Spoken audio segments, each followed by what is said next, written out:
அவனை உயிரோட விட மாட்டேன் ராஜா.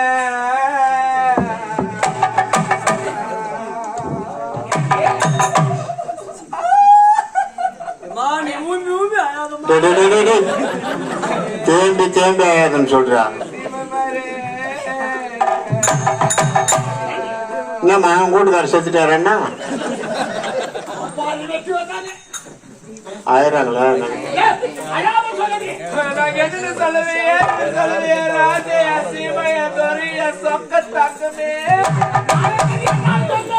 என் மனக்குறை நம்ம கிட்ட சொல்லாம வேற யாரு கிட்ட நான் சொல்லுவேன் அப்படின்னு வெளியே வந்து சொன்னா யாரு என் கஷ்டம் தீர்த்து வைப்பாங்க?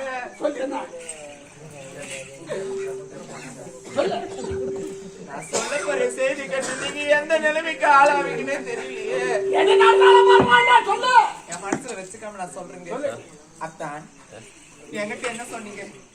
போகன அயல் நாட்டுக்கு சென்று பட்டப்படிப்பை முடித்து விட்டு தாயக திரும்புறாடி உன்னுடைய மைத்திரி என்று சொன்ன உடனே எனக்கு கைய ஓடல கால் ஓடல வானத்துக்கோ பூமிக்கு தையத்தக்கன் குதிச்சு ஆட்டமா ஆடன ஓட்டமா ஓடனே அவருக்கு பிடிக்கும் மார்க்கெட்டுக்கு நடந்தே போனங்க மூச்சு வாங்க சந்தோஷப்பட்டு போ. அவருக்கு பிடிக்குமே பார்த்து பார்த்து ஒவ்வொரு பொருளையும் மட்டனு சிக்கனு பிஷ் முட்டை அத்தனை வாங்கி என் கருத்தால வாங்கி வந்து என்னுடைய கருத்தால காரசாரமா சமைச்சு வச்சுங்க. சமைச்சு வச்ச கையோட அரண்மனை நோக்கி என் மைத்திர வந்தாரு. என் குழந்தை வந்த உடனே அரிசியோட நான் பரிமாறினங்க. பரிமாட்டு விட்டு கையோட அவன் வயிறு நிறைய சாப்பிட்டாங்க. சாப்பிட்டு விட்டு என்ன வார்த்தை சொன்னாங்க? என்ன சொன்னான்? அண்ணி அயல் நாட்டுல ஹோட்டல் சாப்பாடு சாப்பிட்டு சாப்பிட்டு என் நாக்கே செத்து போயிடுச்சு. இந்த அரண்மனையில வந்து உங்க கரத்தால செய்து வைத்த சாப்பாடு சாப்பிட்ட உடனே செத்து போன என் நாவுக்கு உயிரே வந்துச்சு பெருமையா சொன்னாங்க. நான் எவ்வளவு சந்தோஷப்பட்டு தெரியுமா? சாப்பிட்டதோ என்னவோ தெரியல. அண்ணி எனக்கு தூக்கம் வருதுன்னு சொன்னாங்க. இத பாருப்பா, உனக்கு தூக்கம் வருதுன்னா உங்க அண்ணன் ரூம்ல போய் ஏசி ஆன் பண்ணி படுத்துன்னு தூங்குப்பா நான் சொன்னேன். அதுக்கு அவன் சொல்றான் என்ன சொன்னாவ? அண்ணி நான் இருந்தாலும் எங்க அண்ணன் ரூம்ல போய் படுத்துன்னு ஏசி ஆன் பண்ண பெட்ரூம்ல படுத்துன்னு தூங்குனா கூட உங்க மடி மேல தலை வச்சுன்னு படுத்துன்னு தூங்குற சுகம் கிடைக்குமான்னு கேட்டாங்க. அவன் கேட்டான் அவன். அதுக்கு நான் சொன்னேன், சின்ன வயசுல அந்த குழந்தை நம்ம மாதிரி மீது தோல் மீது மடி பாலூட்டி நான் வளர்த்தினேன். என் மடி மேலே படுத்துன்னு தூங்குவானே என் குழந்தை. அந்த நினைப்பு வந்துருச்சு பழகுது குழந்தைக்குன்னு சொல்லிட்டு தாராளமா வந்து படுத்துன்னு தூங்குப்பான்னு சாமி. தூங்குறதுக்கு முன்னாடி அரண்மனை யாராச்சும் இருக்கிறாங்களான்னு பாத்துட்டு அரண்மனை கதவு உள்தாப்பால் போட்டுவான்னு சொன்னாங்க. அவன் இருக்கிறான் பார்த்து உள்ள தாப்பால் தாப்பால்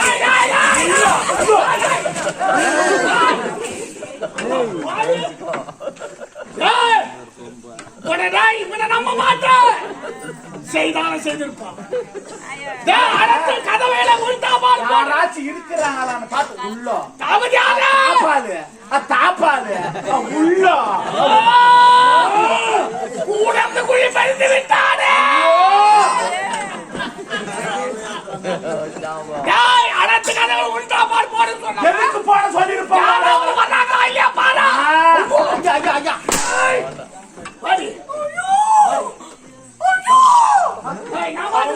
முன்னாடி பாருங்க கொஞ்சம்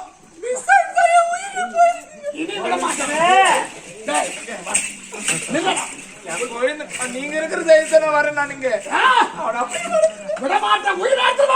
அவன் யதார்த்தமா கேக்குவா, நானும் பதார்த்தமா போய் டாப்பால் போட்டுங்க. அவன் டாப்பால் போட்டு நான் வந்தோடனே அவன் சொன்ன ஒரு கேள்வி, ஏன் நீ இருட்டாவே இல்லைன்னு கேட்டான்.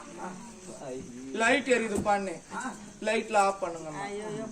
என் குழந்தை இருட்டுல படுத்து தூங்கினாக்கா தூக்கம் வரும் பொழுது சொல்லிட்டு நானும் லைட் ஆஃப் பண்ணிட்டேன்.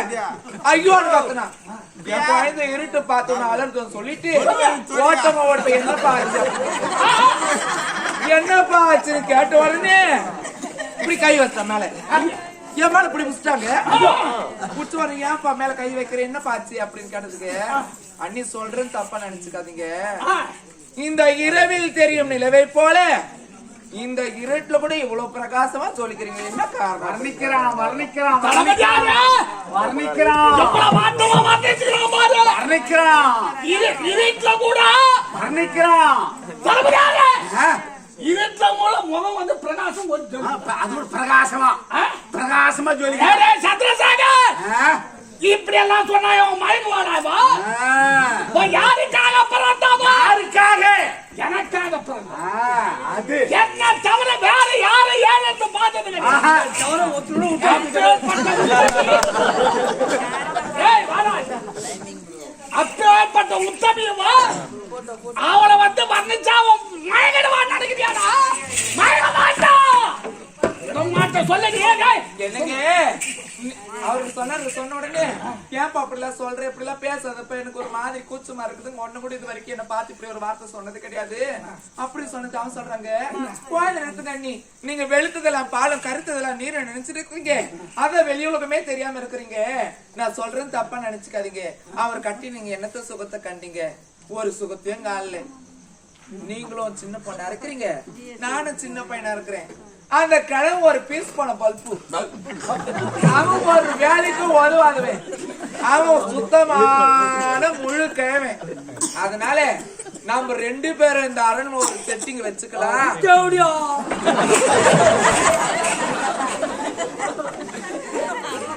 என்னங்க அவன் செட்டிங் சொன்ன உடனே எனக்கு செட்டிங்னா என்னன்னே தெரியாது. அந்த வெளி உலகம் தெரியாதுலாச்சு. செட்டிங்னா என்னயா? ட்ரிங் ட்ரிங் ட்ரிங் ட்ரிங்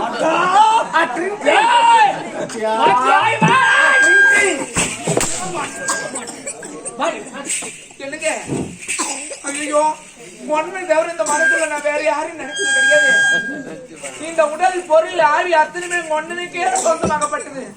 நீ தப்பு கணக்கு போடுற, தப்பா பேசுறப்பா அப்படின்னு சொன்னதுக்கு வாய மூடுன்னு சொல்லி என்ன படுகரையில தள்ளி என்ன படுகரைக்கு வா வாட கூப்பிடுறாங்க. அண்ணா அண்ணா நான் சொல்றது கேளுங்க, அவசரப்படாத, ஆத்திரம் அடையாத, முதல்ல பார்த்து போறேன்னா இந்த நேரத்தை பொறுமையை விசாரிக்கணும். எந்த நேரத்துல? அண்ணி சொல்றாங்க எதுமே நம்புங்க, ஏன்னா அண்ணி சொல்றதாமே போய் போய்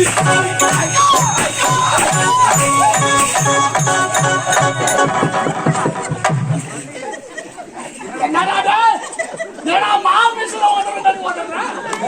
ஏறி நிக்குது ஒதுங்கிறாங்க. நான் போட்டு அந்த ஏறி பார்த்தா அது ஓடுறது ஓடான்ட்டாரு. கேட்டா உன்னை சொன்னா டேய் சத்ரசாக அண்ணா, அவளை யார் இறக்காதாலும் அவளை திருமணம் செய்துக்கிட்டேன். உன்னை உன் தங்கையை வளர்ப்பதற்காக. டேய் அவ கட்டுற காது மட்டும் தான் கட்டேன். ஒரு நாள் கூட ஆசா பாசமா நடந்தது கிடையாதுடா. அதான் லோப்ல அன்போடு நான் பேசுறது கிடையாது. அன்போடு பேசுறது கிடையாது. ஏன் எதுக்காக? எல்லாம் உனக்காக தானடா. உண்மைதானா அண்ணா? டேய் எனக்கு துரோகம் செய்தீங்கடா படுபாவி. அண்ணா, நான் பேசுறது நானும் என் தங்கச்சியும் பெத்தரு தாய்மொழி வளர்த்தீங்க, அது மட்டுமா என் அண்ணி நீயும் எப்படிலாம் என்ன வளர்த்தீங்க? எங்க இருவருக்காகவே உன் வாழ்க்கையே உன் சந்தோஷமா வீணாக்கிறீங்கண்ணா. அப்படிப்பட்ட உங்களை நான் தெய்வமா நினைக்கிறேன். உங்களுக்கு துரோகம் செய்யணும் இல்ல தெய்வத்துக்கு துரோகம் செஞ்சவன் நீ. யார் தெய்வத்துக்கு துரோகம் செஞ்சவன்? போயிருந்துங்க. என்னது இந்த மாதிரி நடிப்பு நடிக்காங்க தான் கத்துன வந்து ரொம்ப கீசிட்ட நீ போ. நல்ல அண்ணன் நல்ல தம்பின்னு சொல்ல வரேன். என்னங்க ஒரு பொண்டாட்டி நான் உங்களுக்கு என்ன தொட்டு தாளிக்கிற நீங்க தானே. எனக்கு ஒரு குறைனா உங்ககிட்ட சொல்லணும். ஒரு அன்னிக்காரி கூட பார்க்காம என்ன படுக்கறிக்கு கூப்பிட்டா நான் உங்ககிட்ட முறையிடுறேன். நான் சொன்ன உடனே அவன் தலையை வெட்டி என் காலடியில வைக்காம போய் ஐடியா யாருக்கு அவன் தலையை நான் கேட்டு எப்போ அவனை நீ அடிக்கிற மாதிரி அடிச்சா அவன் அடிக்கிற மாதிரி நடிச்சானோ சத்தியமா சொல்றேன் இந்த அரண்ல ஒரே ஒரு நிமிஷம் கூட நான் இருக்க மாட்டேன். அப்படி நான் இருந்தேன்னா செத்த போனதுக்கு சமையா யோ